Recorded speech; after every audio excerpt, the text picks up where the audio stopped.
Good morning dear students. आज का जो टॉपिक है हमारा oxo acid of phosphorus. Okay, तो पी ब्लॉक के जो एलिमेंट्स है उसमें से हमारा जो 15 ग्रुप बोल सकते हैं हम, उसमें से जो फॉस्फोरस है पी है ना, उसके सिंबल क्या लिखते हैं हम, पी। तो उसका हमें ऑक्सो एसिड के बारे में बात करनी है। वैसे ऑक्सो एसिड आप 11th में भी पढ़ चुके हो है ना, एस ब्लॉक में भी ऑक्सो एसिड एक बार आ गया है। फिर हमने 11th में पी ब्लॉक जब 13 और 14 ग्रुप क्लियर किया था तब भी ऑक्सो एसिड के बारे में बात की थी। और अब आगे 15 से लेकर 18 ग्रुप के जो एलिमेंट है उसके लिए हमें ऑक्सो एसिड की बातें करनी है। लेकिन अभी हम फॉस्फोरस यानी कि 15 ग्रुप का जो एलिमेंट है फॉस्फोरस, उसके ऑक्सो एसिड के बारे में बात करनी है। फ्रेंड्स, ऑक्सो एसिड जनरली होता क्या है पहले ये समझ लें एक बार। तो ऑक्सो एसिड में क्या होता है कि कोई भी जो हमारा एसिड होता है, कंपाउंड जो होता है एसिडिक कंपाउंड, उसमें जो एक सेंट्रल एटम होता है ना, आप कोई भी स्ट्रक्चरल फॉर्मूला ड्रॉ करते हो तो उसमें एक सेंट्रल एटम होता है जिसे हम बीच में रखते हैं और उसके साथ बाजू वाला एटम ज्वाइन करते हैं। तो जो सेंट्रल एटम होता है उसके साथ ऑक्सीजन हमेशा डबल बॉन्ड से जुड़ा हुआ होता है। याद रखना है सबको, सेंट्रल एटम के साथ ऑक्सीजन डबल बॉन्ड से जुड़ा हुआ होता है। ठीक है, तो ये बेसिक है हमारे लिए, याद रखना है। चाहे जितने भी ऑक्सो एसिड हम पढ़े, एक चीज कॉमन रहेगी, क्या, कौन सी? तो सेंट्रल एटम के साथ ऑक्सीजन, एक ऑक्सीजन डबल बॉन्ड से जुड़ा हुआ होगा। ओके, चलो, तो हमारा फर्स्ट जो ऑक्सो एसिड है वो है ऑर्थो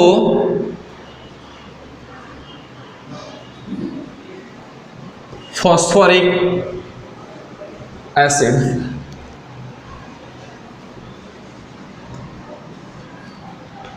कौन सा है? Orthophosphoric acid. ओके, जिसको हम लिखते हैं H3PO4। H3PO4। ओके, याद रखना है सबको। ऑर्थोफॉस्फोरिक एसिड जिसे हम क्या लिखते हैं? H3PO4 लिखते हैं। ओके, चलो, first of all friends, H3PO4 है तो उसका स्ट्रक्चर ड्रॉ करना है हमें। ओके, तो जैसे मैंने बोला कि सेंट्रल एटम के साथ एक ऑक्सीजन डबल बॉन्ड से, सेंट्रल एटम ऑब्वियसली कौन सा होगा यहाँ पे? फॉस्फोरस। तो P ऐसे लिख ले, एक ऑक्सीजन डबल बॉन्ड से यहां रख लेते हैं। चलो, क्लियर है, समझ में आ रहा है? ये ऑक्सो एसिड की जो फर्स्ट प्रायोरिटी थी वो हमने फिनिश कर ली कि सेंट्रल एटम के साथ ऑक्सीजन डबल बॉन्ड से जोड़ लिया हमने। ओके, चलो, अभी बाकी कितने ऑक्सीजन बचे? 3 ऑक्सीजन। तो ये ऐसे 3 ऑक्सीजन भी रख लिया हमने। ओके, चलो, हाइड्रोजन कितने हैं? 3। तीनों हाइड्रोजन को हर एक ऑक्सीजन के साथ जोड़ना है। चलो, यहां पे OH और OH। ओके, तो ये simple structure H3PO4 orthophosphoric acid का हो गया। क्लियर है? ओके, चलो, अभी ये जो हमारा स्ट्रक्चर है उससे हमें काफी सारी चीजें फाइंड करनी है। जैसे कि हम इसका हाइब्रिडाइजेशन फाइंड कर सकते हैं, ऑक्सीडेशन स्टेट फाइंड कर सकते हैं सेंट्रल एटम का। ओके, चलो, तो फर्स्ट ऑफ ऑल हम बात करते हैं हाइब्रिडाइजेशन की। यहां लिखता हूं मैं हाइब्रिडाइजेशन। ओके, चलो, फॉस्फोरस का हाइब्रिडाइजेशन फाइंड करना है। सोचो आप खुद। चलो, हाइब्रिडेशन फाइंड करने से पहले एक ट्रिक आपको दे देते हैं। अगर किसी को मालूम नहीं है तो समझ लेना कि हाइब्रिडेशन कैसे फाइंड करेंगे हम।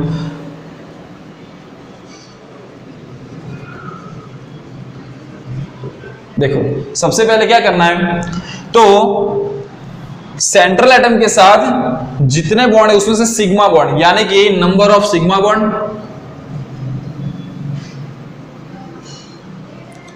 Number of sigma bonds, okay, plus lone pair electron, central atom का lone pair. Okay, lone pair of central atom ऐसे लिख लेते हैं, lone pair of central atom. Okay, ये प्लस का साइन है। ठीक है, तो ये दोनों करना है, नंबर ऑफ सिग्मा बॉन्ड्स गिनने हमें, या कई लोग ऐसा भी बोलते हैं कि सेंट्रल एटम के साथ कितने टोटल एटम अटैच है, वो भी लिख सकते हो, ठीक है। लेकिन सिग्मा बॉन्ड वाला मैंने अभी लिखा है कि नंबर ऑफ सिग्मा बॉन्ड और lone pair of central atom. चलो इसका आंसर अगर 2 आ रहा है, अगर ये दोनों आप ऐड कर रहे हो और आंसर 2 आ रहा है, तो हमें लिखना है 2, यानी कि एक s ऑर्बिटल और एक p, यानी कि हाइब्रिडाइजेशन कौन सा होगा, sp। अगर 3 आंसर आ रहा है तो एक ऑर्बिटल कौन सी बढ़ाएंगे हम, sp2, तो 2 p ऑर्बिटल और एक sp3 हो गए।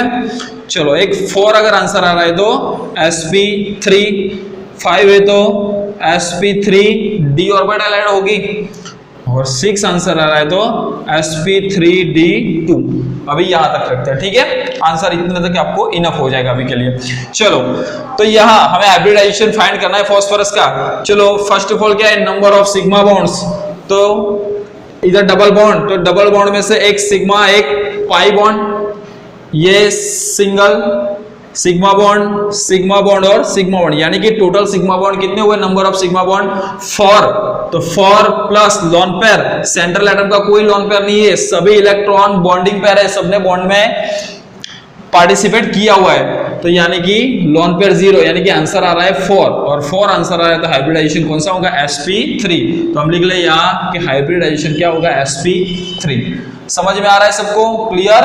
तो यहाँ फास्फोरस का हाइब्रिडाइजेशन क्या होगा, sp3 होगा, ठीक है। देखो ये तो सबको मालूम होगा ना कि सिंगल बॉन्ड हो तो सिग्मा, अगर एक ही बॉन्ड है तो वो सिग्मा, डबल बॉन्ड है तो एक सिग्मा एक पाई, ट्रिपल बॉन्ड है तो क्या बोलेंगे हम, एक सिग्मा और 2 पाई, ठीक है। तो ये याद रखना है सबको, तो हाइब्रिडाइजेशन ऐसे हम फाइंड कर सकते हैं, ओके। चलो उसके बाद हम बात करेंगे उसकी ऑक्सीडेशन स्टेट। यहां पर फास्फोरस की ऑक्सीडेशन स्टेट क्या होगी, चलो बताओ, ये बॉन्ड निकाल रहा हूं मैं अभी,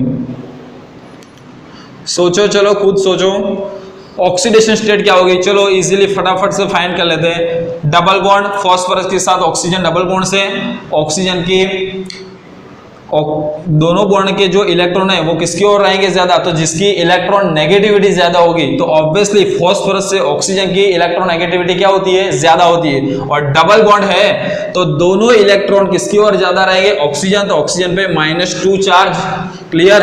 फास्फोरस पे +2 हो जाएगा, इसके लिए यहाँ -2 तो यहाँ +2, यहाँ सिंगल बॉन्ड ही है तो ऑक्सीजन की इलेक्ट्रॉन नेगेटिविटी ज्यादा पर -1, क्योंकि सिंगल बॉन्ड है तो यहाँ पे +1।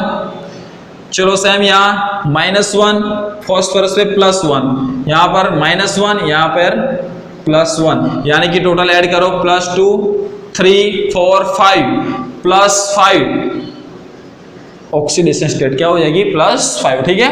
देखो डियर स्टूडेंट्स, अगर आप वैसे भी फाइंड करते हो H3PO पर के ऑक्सीजन के -2 ले लो, ओके, तो 4 × -2 -8 हो जाएंगे, ठीक है। वैसे भी फाइंड कर सकते हो, लेकिन इस वैसे कई बार बच्चे गलती कर देते हैं, इसलिए मैंने यहाँ पे ऑक्सीडेशन स्टेट ऐसे फाइंड किया हुआ है, ठीक है। तो इलेक्ट्रोनेगेटिविटी नॉर्मली हमें मालूम ही होती है किसकी ज्यादा किसकी कम होती है, ओके। तो उसके हिसाब से हमने फाइंड किया हुआ है कि ऑक्सीडेशन स्टेट क्या होती है, +5 होती है फास्फोरस के यहाँ पर। चलो क्लियर है, तो ये दोनों चीज हमने फाइंड की हुई है अभी। उसके बाद चलो अगर एसिड है, और एसिड की हमेशा एक चीज आप लिखते हो, बेसिसिटी। क्या लिखते हो, बेसिसिटी। वे बेसिसिटी कैसे फाइंड करते हैं स्टूडेंट्स, याद करो। चलो आप 11 भी पढ़ चुके हो, ओके, कि बेसिसिटी कैसे फाइंड करें। एसिड की हमेशा बेसिसिटी होती है और बेस की हमेशा एसिडिटी होती है। तो किसी भी एसिड की बेसिसिटी अगर फाइंड करनी हो तो सिर्फ वही हाइड्रोजन ध्यान में लेना है जो ऑक्सीजन के साथ अटैच है। ध्यान रखना, अभी कोई भी बेसिसिटी अगर आपको फाइंड करनी है तो हम वही हाइड्रोजन ध्यान में लेंगे जो ऑक्सीजन से जुड़ा हुआ है, ध्यान रखना है। चलो यहां पर अभी मैं ये ऑक्सीडेशन स्टेट वाला निकाल रहा हूं।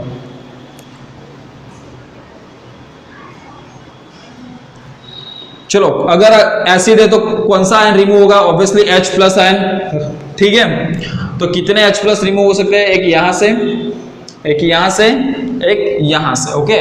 3 हाइड्रोजन हम रिमूव कर सकते हैं, क्लियर है। और बेसिसिटी में वही हाइड्रोजन गिने जाते हैं जो डायरेक्टली ऑक्सीजन से अटैच होते हैं। तो ये ऑक्सीजन से अटैच 1, ये भी 2 और ये भी 3, यानी कि H3PO4 की जो बेसिसिटी है वो क्या हो जाएगी 3, क्योंकि 3 हाइड्रोजन हम यहां से रिमूव कर सकते हैं, ओके, जो ऑक्सीजन से जुड़े हुए हैं। क्लियर है सबको?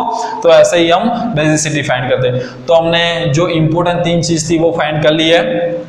ऑर्थोफॉस्फोरिक एसिड, एक तो उसका स्ट्रक्चर, उसके हिसाब से उसका जो हाइब्रिडाइजेशन बनता है वो sp3 हो जाएगा, ओके, हमने ट्रिक बता ली है। ऑक्सीडेशन स्टेट क्या हो जाएगा +5, फास्फोरस का ऑक्सीडेशन स्टेट क्या होगा +5, ओके, और बेसिसिटी हो जाएगी 3। बेसिसिटी कैसे फाइंड करते हो समझ में आ रहा है सबको? वही हाइड्रोजन जो डायरेक्टली ऑक्सीजन से जुड़ा हुआ हो। अगर यहाँ पे मैं बोल दूं कि यहाँ पे कोई एक हाइड्रोजन अभी जुड़ा हुआ होता फास्फोरस के साथ, ठीक है, तो ये हाइड्रोजन बेसिसिटी में नहीं गिनना है, ठीक है, याद रखना है सबको, ओके। चलो उसके बाद कई बार क्वेश्चन पूछे जाते हैं आपको कि ऑर्थोफॉस्फोरिक एसिड का एनहाइड्राइड क्या होगा। अभी एनहाइड्राइड का मतलब क्या होता है? फर्स्ट तो एनहाइड्राइड का मतलब क्या करेंगे कि वाटर का मॉलिक्यूल क्या करना है, हमें रिमूव करना है। एनहाइड्राइड का मतलब क्या है? वाटर का जो मॉलिक्यूल होता है वो रिमूव करना है, ठीक है। तो यहां पर मैं लिखता हूं एनहाइड्राइड,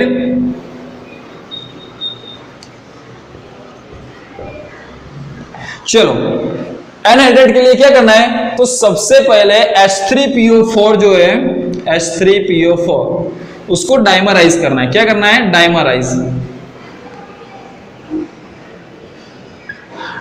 का मतलब क्या होता है फ्रेंड्स? उसको 2 मोल करना है, ऐसा भी बोल सकते हैं, डबल करना है ना।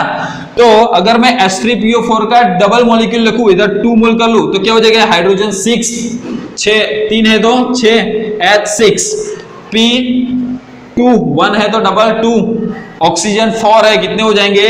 O8। तो सबसे पहले क्या करना है? एनहाइड्राइड के लिए हमें जो हमारा मॉलिक्यूल है फॉस्फोरिक एसिड H3PO4 उसको डाइमराइज करना होता है। क्लियर है यहां तक? ओके, चलो डाइमराइज किया तो क्या मिला हमें? H6P2O8 मिला है, ओके। चलो अब यहां से मैक्सिमम वाटर के मॉलिक्यूल कितने निकल सकते हैं समझो, वही तो करना है हमें। एनहाइड्राइड का मतलब ही क्या होता है? मैक्सिमम वाटर के मॉलिक्यूल वहां से रिमूव करने होते हैं। अब यहां से सोचो आप डाइमराइज करने के बाद कि मैक्सिमम कितने वाटर के मॉलिक्यूल निकाल सकते हैं हम? हाइड्रोजन कितने? 6 है ना, तो यानी कि 3 मोल हम हाइड्रोजन निकाल सकते हो। तो इधर मैं लिख सकता हूं -3H2O, 6 हाइड्रोजन हो गए, ओके। अगर मैक्सिमम 3 हाइड्रोजन H2O के मॉलिक्यूल में निकालूं तो अब सोचो क्या बचेगा। चलो सबसे पहले हाइड्रोजन तो सारे रिमूव हो गए, फास्फोरस कितने? 2, ऑक्सीजन कितने रिमूव हुए फ्रेंड्स? 3, तो 8 में से 3 निकल गए, कितने हो जाएंगे? 5, P2O5, फास्फोरस का पेंटोक्साइड मिला है हमें, P2O5, जिसको क्या बोला जाए? Phosphorus pentoxide. वैसे उसका डाइमर फॉर्म अगर हम लिख ले, इसको भी अगर फिर से डाइमर फॉर्म में ला दे हम डाइमर, तो क्या होगा? P4O10 हो जाएगा, तो जिसको हम बोलते हैं फास्फोरस पेंटोक्साइड, ओके।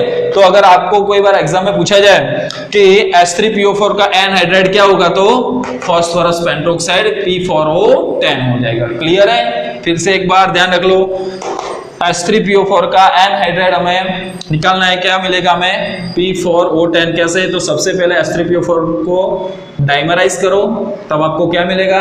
H6P2O8 मिलने वाला है, ठीक है। और उसमें से हम मैक्सिमम कितने वाटर के मॉलिक्यूल निकाल सकते हो? 3 मोल, क्योंकि 6 हाइड्रोजन है ना, तो 3 मोल रिलीज कर सकते हैं हम। तो क्या मिलेगा हमें? सबसे पहले P2O5 और फिर उसको डाइमराइज कर लो, तो क्या मिलेगा हमें? P4O10। क्लियर है सबको? ओके। चलो अभी यहां से सबसे पहले मैंने क्या किया, उसको डाइमराइज किया और जितने मैक्सिमम वाटर के मॉलिक्यूल निकाल सकता था वो मैंने क्या किया? रिलीज कर लिए, वहां से निकाल लिया, ओके। लेकिन अगर मैं यहां पर डाइमराइज करने के बाद यहां पर H6P2O8 जो है वहां से सिर्फ अगर मैं 1 मॉलिक्यूल वाटर निकालता हूं, यहां पर मैंने कितने निकाले? मैक्सिमम, यानी कि 3H2O मैक्सिमम निकल रहे थे। लेकिन अगर यहां से मैं सिर्फ 1 मोल H2O ही निकालो, कितने? -H2O लिख रहा हूं, कितना? 1 H2O। सोचो क्या मिलेगा। चलो H2 मतलब 6 में से 2 हाइड्रोजन गए तो H4, P2 ऐसे रहेगा, एक कोई ऑक्सीजन O7, ये हमें एक नया कंपाउंड मिला है H फॉर P2O7, जिसको बोला जाता है पायरो, फिर से लिखता हूं, पायरोफॉस्फोरिक एसिड। ध्यान रखना, मोस्ट इंपोर्टेंट है। ओके, दो चीजें हो गई यहां पे। सबसे पहले मैंने एनहाइड्रेट के लिए क्या किया, डाइमराइज किया, मैक्सिमम वाटर के मॉलिक्यूल निकाल रहे हो तो वो में एनहाइड्रेट वाला कंपाउंड मिलेगा, प्रोडक्ट जो मिलेगी वो कौन सी मिलेगी, टोटली एनहाइड्रेट वाली, यानी कि सारे वाटर के मॉलिक्यूल हमने रिलीज कर लिए, यहां से रिमूव कर लिए। पर अगर यहां से मैं सिर्फ एक मोल ही हाइड्रोजन, एक ही हाइड्रोजन H2 का मॉलिक्यूल रिमूव कर रहा हूं, एक H2 का मॉलिक्यूल रिमूव कर रहा हूं, तो हमें कुछ कंपाउंड ऐसा मिलेगा जिसको बोला जाता है पायरोफॉस्फोरिक एसिड। याद रखना है सबको, अगर एक ही मॉलिक्यूल में H2O का रिमूव कर रहा हूं तभी जो कंपाउंड बन रहा है, तो क्या बनेगा, हमें पायरोफॉस्फोरिक एसिड मिलेगा। क्लियर है यहां तक सबको? ओके, अभी यहाँ पे जो आपको पायरोफॉस्फोरिक एसिड दिया हुआ है फ्रेंड्स, उसका भी हमें स्ट्रक्चर ड्रॉ करना है। ओके, तो यहां तक आप सब लिख लो एक बार फर्स्ट ऑफ ऑल। ओके, चलो, तो अभी मैं फॉस्फोरिक एसिड का जो स्ट्रक्चर था वो यहां से निकाल रहा हूं, ये वाला, और पायरोफॉस्फोरिक एसिड का ड्रॉ कर रहा हूं। ओके, चलो फ्रेंड्स, जब भी हम पायरो वाला का कोई भी स्ट्रक्चर ड्रॉ करें तो सबसे पहले आपको एक चीज करनी है कि non metal oxygen non metal का एक बॉन्ड ड्रॉ करना है। यहाँ पे फॉस्फोरस हमारा नॉन मेटल। ओके, तो ऐसा एक बॉन्ड ड्रॉ करना है। जब भी पायरो वाला कोई एसिड हम ड्रॉ करें, स्ट्रक्चर याद रखो कॉमनली कि पायरो वाला में ड्रॉ करें तो सबसे पहले हम ये ऐसा ही ड्रॉ करेंगे, फॉस्फोरस ऑक्सीजन फॉस्फोरस, यानी कि non metal oxygen non metal. Okay, ये बॉन्ड हमें ड्रॉ करना ही होता है। ओके, बाकी की मेथड सेम है। हम क्या करते थे कि जो ऑक्सीजन होते हैं उसको फॉस्फोरस के साथ डबल बॉन्ड से जुड़ते थे। ओके, चलो कितने ऑक्सीजन हो गए अभी, 1 2 3, तो 3 ऑक्सीजन हो गए। अभी कितने ऑक्सीजन बचे, 4, तो 4 ऑक्सीजन जो बचे हैं उसके साथ यहां पे चलो एक ऑक्सीजन यहाँ पे, दूसरा ऑक्सीजन यहाँ पे, दोनों को 2-2 दे देते हैं। एक ऑक्सीजन यहाँ पे, एक ऑक्सीजन यहाँ पे, 4 ऑक्सीजन दे दिया। चलो टोटल ऑक्सीजन गिनो, 1 2 3 4 5 6 7, चलो 7 ऑक्सीजन हो गए। फॉस्फोरस 2 हो गए। अभी बच्चे 4 हाइड्रोजन, तो सारे हाइड्रोजन ये 4 ऑक्सीजन को दे देते हैं हम, तो यानी कि यहाँ पे एक OH, यहाँ पे OH OH OH। ओके, तो ये जो स्ट्रक्चर हो गया वो किसका है, पायरोफॉस्फोरिक एसिड का है। ओके, इधर लिख लेता हूं मैं फिर से, पायरोफॉस्फोरिक एसिड। क्लियर है सबको? ओके, चलो देखो हम साथ में सब टॉपिक ले रहे हैं। बुक में अगर आप देखोगे कभी तो आपको ये ऑर्थोफॉस्फोरिक एसिड फिर पायरो अलग से आपको पढ़ाया हुआ है, लेकिन हमें इजीली यहां से मालूम चला तो हम साथ में टॉपिक ले रहे हैं। ओके, चलो तो ये हमारा पायरोफॉस्फोरिक एसिड हो गया। चलो अभी मुझे यहाँ पे आप इस स्ट्रक्चर के लिए फॉस्फोरस का हाइब्रिडाइजेशन बताओ, ऑक्सीडेशन स्टेट और बेसिसिटी बताना है आपको। एक बार हमने समझ लिया है, अब आपको आंसर देना है। ओके, चलो सोचो खुद। ये हमने ऑर्थोफॉस्फोरिक एसिड के लिए लिखा है। ओके, अभी वो मैं रिमूव कर रहा हूं, आप सब लोग लिख लेना है सबको।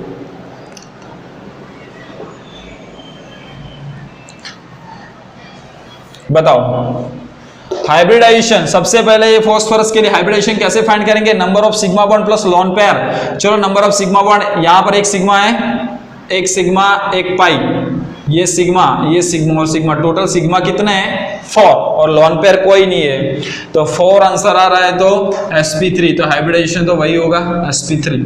सेम ये फॉस्फोरस के लिए भी वही होगा। ओके, तो डायरेक्टली फॉस्फोरस का हाइब्रिडाइजेशन sp3 रहेगा। ओके, चलो उसके बाद ऑक्सीडेशन स्टेट कैसे फाइंड करेंगे हम। चलो ऐसे ही मैंने बोला डबल बॉन्ड, इसकी इलेक्ट्रोनेगेटिविटी ज्यादा ऑक्सीजन की, तो -2, यहाँ पर +2, ये ऑक्सीजन के लिए -1 होगा, सिंगल बॉन्ड है, +1 -1 +1 -1 +1, तो टोटल कितने हुए, +2 3 4 5, यहाँ पर भी ऑक्सीडेशन स्टेट होगी आपकी +5।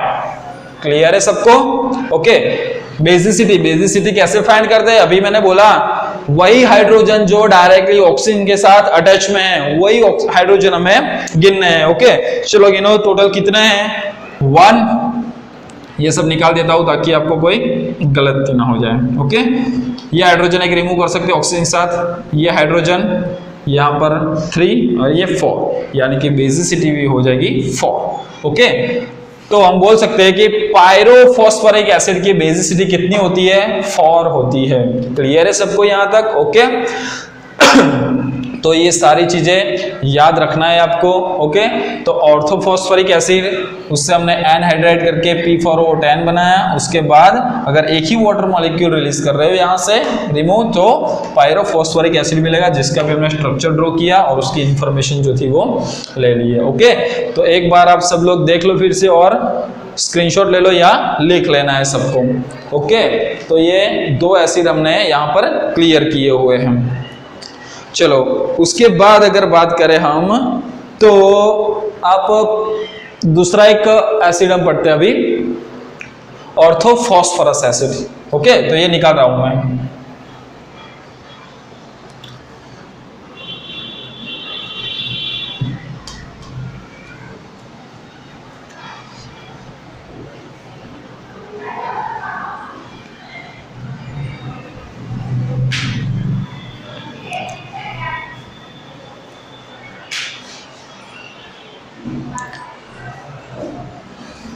चलो एक काम करते हैं, उससे पहले हम मेटाफॉस्फोरिक एसिड, क्योंकि फॉस्फोरिक एसिड ही है, ठीक है, तो मेटाफॉस्फोरिक एसिड भी हम पहले ले लेते हैं, उसके बाद हम फॉस्फोरस एसिड पे जाएंगे। ओके, चलो तो मैंने जैसे नाम बोला ऑर्थो से, अब दूसरा कौन सा है? पायरो भी कर लिया हमने, इधर लिख लेता हूँ। सेकंड हमने कौन सा किया? Pyro phosphoric acid. ओके, ये हमने कर लिया।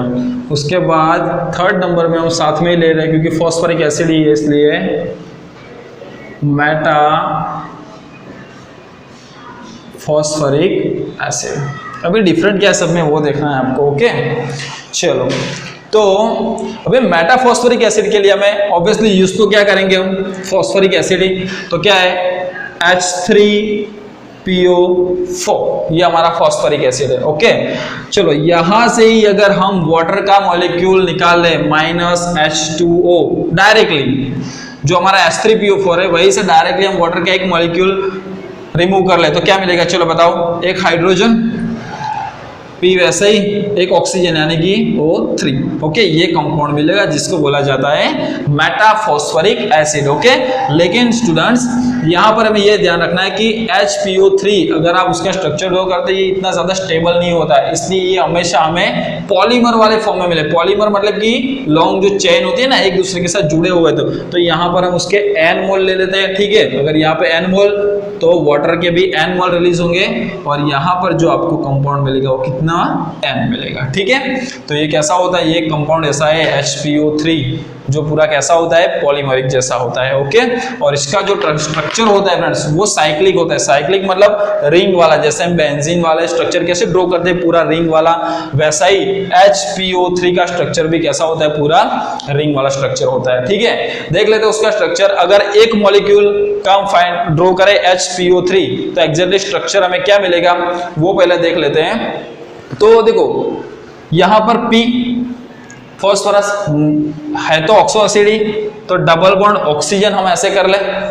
ओके, और कितने बचे ऑक्सीजन? बाकी 2 ऑक्सीजन बचे हमारे। ओके, तो 2 ऑक्सीजन के हिसाब से अभी मैं एक ऐसा लिख लेता हूं, डायरेक्टली एक OH बॉन्ड और एक ऑक्सीजन उसके साथ डायरेक्टली जुड़ा हुआ होगा।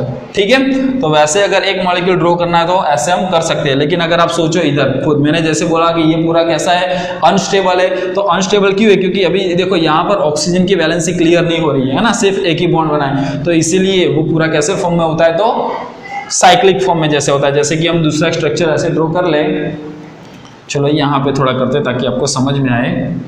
Phosphorus double bond oxygen. Okay, ये एक OH, पहले मैं 3 बॉन्ड बना लेता हूँ ताकि आपको समझ में आए। OH, phosphorus double bond O और OH। ओके, चलो अभी जो एक एक ऑक्सीजन बचा ना सबके पास O3 है, अभी तो देखो 2 ऑक्सीजन ही हुए, तो एक ऑक्सीजन ये दोनों के बीच में, एक ऑक्सीजन ये दोनों के बीच में और एक ऑक्सीजन ये दोनों के बीच में। ये पूरा जो स्ट्रक्चर है वो किसका है, तो मेटाफॉस्फोरिक एसिड का होता है। क्लियर है। और फ्रेंड्स जैसे अब इसके लिए भी उसका हाइब्रिडाइजेशन, ओके, ऑक्सीडेशन स्टेट और बेसिसिटी फाइंड करनी हो तो कर सकते हो। ठीक है। तो ये मेटाफॉस्फोरिक एसिड के लिए आपको उसका हाइब्रिडाइजेशन, ऑक्सीडेशन स्टेट आपको खुद से करना है होमवर्क, ओके, क्योंकि आगे वाले हमने कर लिए। चलो क्लियर है सब। तो अभी जिसकी बात हमने की वो टोटली फॉस्फोरिक एसिड है। पहले first of all orthophosphoric acid जिसको हमने बोला H3PO4, ओके। उसके बाद सेकंड नंबर पे हमने बोला पायरोफॉस्फोरिक एसिड। तो पायरोफॉस्फोरिक एसिड का हमने क्या लिखा था, H4P2O8, H4P2O8, ठीक है। और इसके लिए हमने अभी क्या लिखा है, तो HPO3, ओके, N होता है। क्लियर है। तो ये तीनों बातें हमने क्लियर कर ली है। अभी हम नेक्स्ट टॉपिक पे जा रहे हैं, ओके।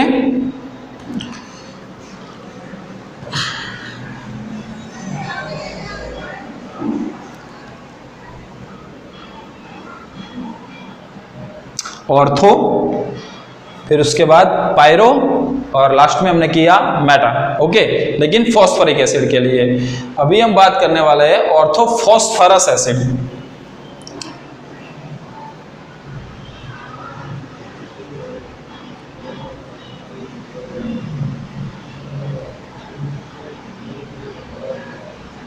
ऑर्थोफॉस्फरस एसिड, फर्स्ट था फॉस्फोरिक और यह है ऑर्थोफॉस्फरस एसिड।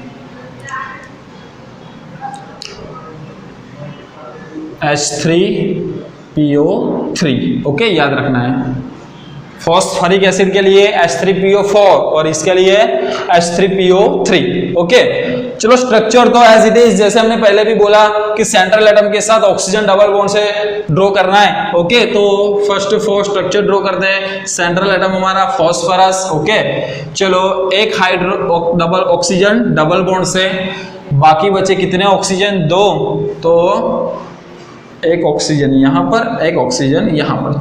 हाइड्रोजन कितने हैं, 3। तो फर्स्ट ऑफ ऑल तो ऑक्सीजन पे एक हाइड्रोजन दे दे, उसकी बैलेंस से भी क्लियर हो जाए। बाकी बचा एक हाइड्रोजन डायरेक्टली फॉस्फोरस के साथ जुड़ा हुआ होता है। इंपॉर्टेंट, याद रखना सबको। H3PO3 में फॉस्फोरस एसिड में एक हाइड्रोजन डायरेक्टली फॉस्फोरस के साथ अटैच होता है। क्लियर है सबको, ओके। अभी नेक्स्ट, ये स्ट्रक्चर के आधार पे हम कौन सी चीजें फाइंड करते थे, सबसे पहले तो हाइब्रिडाइजेशन।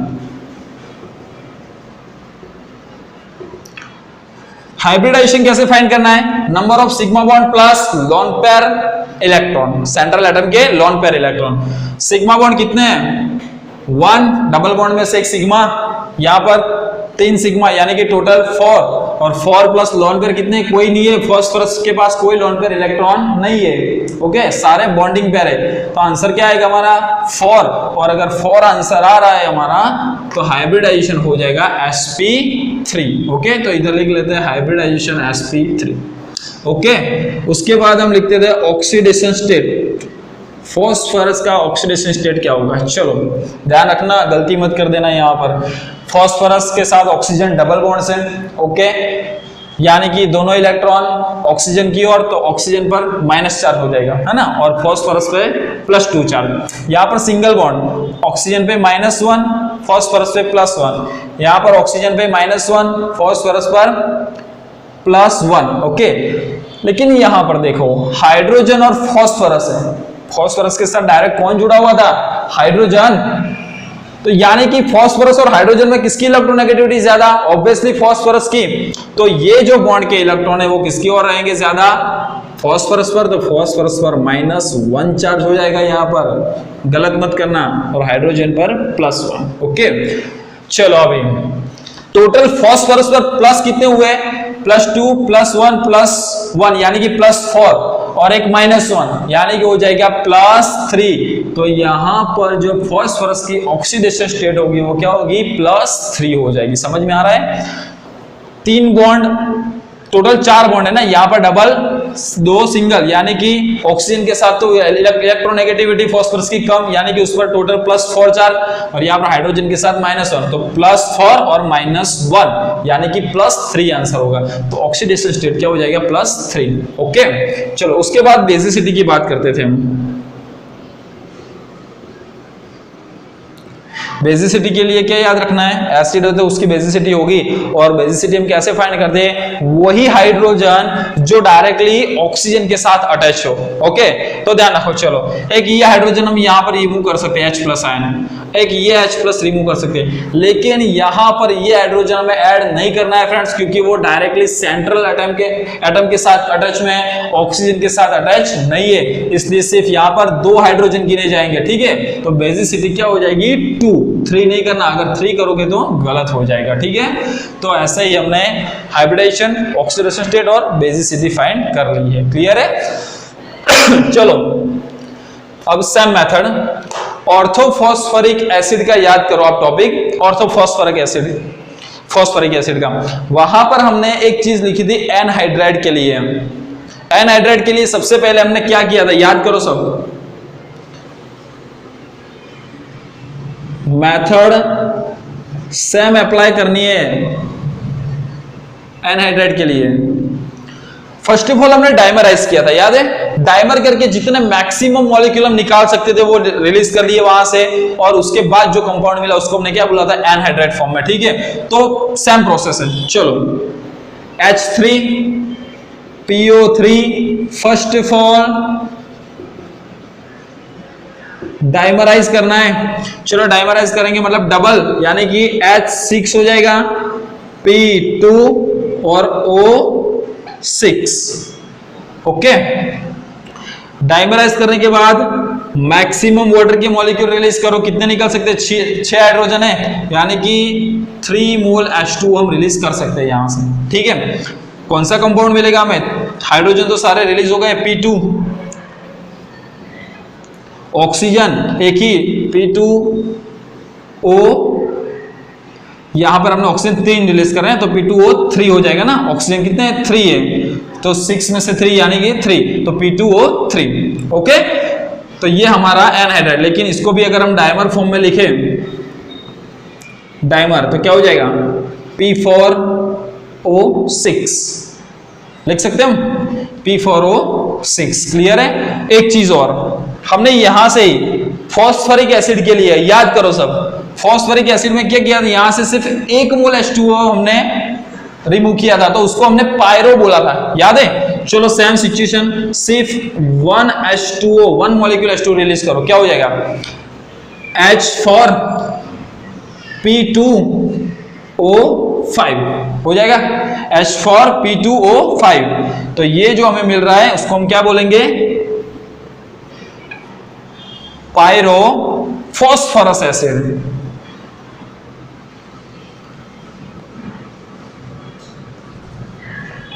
पायरोफॉस्फरस एसिड बोलेंगे। क्लियर है सबको? Okay, same situation phosphoric acid वाली हमने रखी है ताकि आपको कोई गलती ना हो। ओके, चलो, तो हमें पायरोफॉस्फोरस एसिड मिल गया। जैसे ही मैंने बोला था कि पायरो वाला कोई भी हमें स्ट्रक्चर ड्रॉ करना हो तो सबसे पहले हम क्या करेंगे, non metal oxygen non metal का बॉन्ड ड्रॉ करेंगे। ओके, तो कैसे ड्रॉ करना है, यहां पर कर लेते हैं,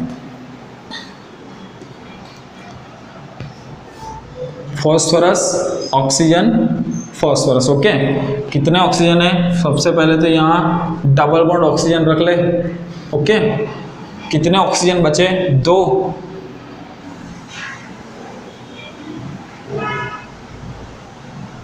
दो ऑक्सीजन बचे ना, तो डायरेक्टली 1 और 2। ठीक है, हाइड्रोजन कितने हैं, 4, तो एक OH 2 हो गए, अभी 2 बाकी, डायरेक्टली फॉस्फोरस के साथ अटैच कर लो। ठीक है, क्लियर है सबको? तो ये सिंपल स्ट्रक्चर जैसे हमने आगे ड्रॉ किया था वैसा ही है, लेकिन यहाँ पायरोफॉस्फोरस एसिड के लिए। ओके, यहाँ पर मुझे उसका हाइब्रिडाइजेशन, ऑक्सीडेशन स्टेट, बेसिसिटी बताओगे आप। ठीक है, first of all hybridization, number of sigma bond 1 2 3 4। Okay, और 4 है तो एज इट इज sp3 होगा, तो हाइब्रिडाइजेशन का कोई डिफरेंट नहीं है, sp3 दोनों जगह, है ना। 1 2 3 4 सिग्मा बॉन्ड, ये तो एक पाई बॉन्ड है, ओके, और लोन पेयर कोई है नहीं।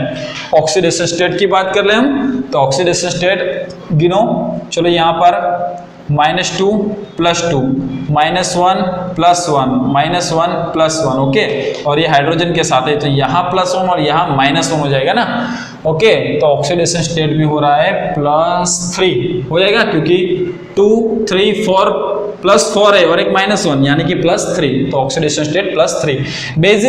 बेसिसिटी के लिए क्या ध्यान में रखना है, वही हाइड्रोजन जो डायरेक्टली ऑक्सीजन के साथ अटैच में, सेंट्रल एटम के साथ अटैच है, तो वो हम नहीं गिनेंगे बेसिसिटी के लिए।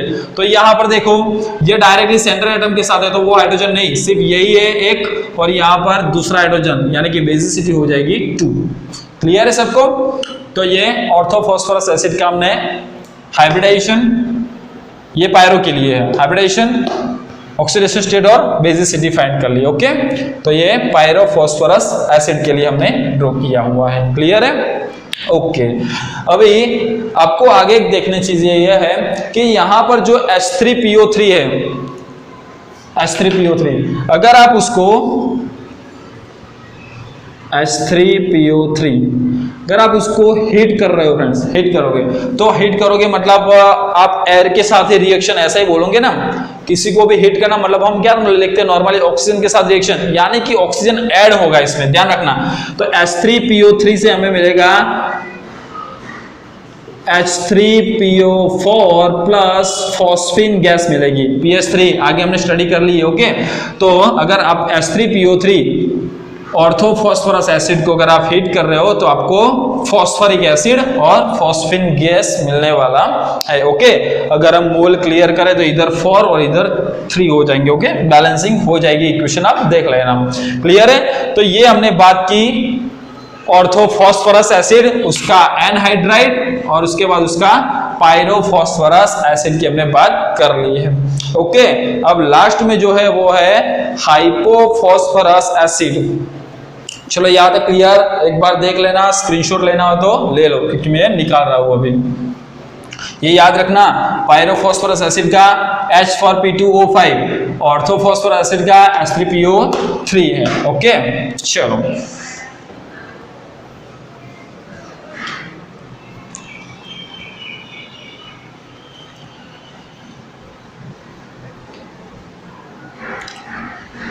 तो लास्ट हमारा जो एक एसिड है वो देख लेते हैं हम, हाइपोफॉस्फोरस एसिड।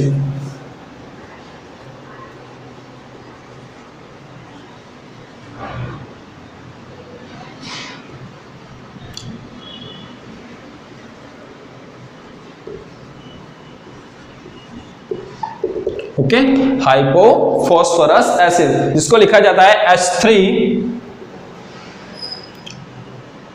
H3PO2, एक ऑक्सीजन ज्यादा कम। First of all the hypophosphoric acid H3PO4, उसके बाद ऑर्थो था H3PO4, उसके बाद H3PO3 और अब लास्ट जो है वो है H3PO2, हाइपोफॉस्फोरस एसिड, ओके।